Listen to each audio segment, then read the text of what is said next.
দেখেন আজকের জুমার নামাজে আমাদের যে বার্তাটা ছিল, আমি কিন্তু বরাবরই এটা বলেছি যে মুসলিম উম্মার সামনে পরিস্থিতি ভালো নয়, পরিস্থিতি খুবই খারাপ। আপনি দেখেন না এই যে টানা এই মানে ফিলিস্তিন মুসলমানদেরকে ধ্বংস করার পর তারা ধরলো ইরান কিন্তু ধ্বংস করে দিছে, প্রায় শেষ। ইরান চেষ্টা করতেছে বেচারারা ওরা দাঁড়ানোর জন্য। দেখো আপনি পাকিস্তান দেখেন, পাকিস্তান আফগানিস্তান যুদ্ধ লাগিয়ে দিয়েছে। এখন পাকিস্তান কিন্তু 3 টুকরা হবে। এখানে বেলুচিস্তান ওরা আলাদা হয়ে যাবে, প্রায় 44% পাকিস্তানের ভূখণ্ড। এদিকে আজাদ কাশ্মীর আলাদা, এতদিন কিন্তু এদের সঙ্গে ছিল।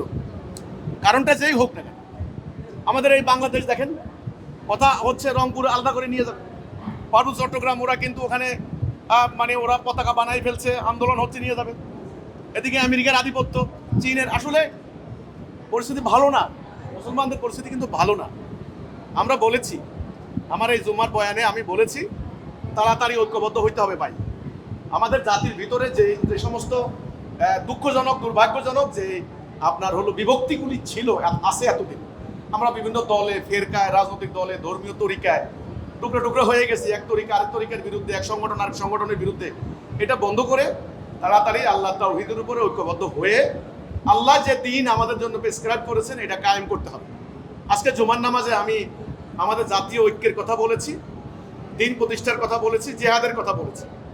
আমি যে 3টা পয়েন্ট বলেছি: 1, তাওহীদের উপরে জাতীয় ঐক্য; 2, আল্লাহ দিন কায়েম, সাহাবীরা যা করেছেন; 3, পুরো উম্মার মধ্যে একটা জিহাদের চেতনা, জিহাদের একটা স্পিরিট, জানমাল দিয়া, স্বার্থ না দিয়া।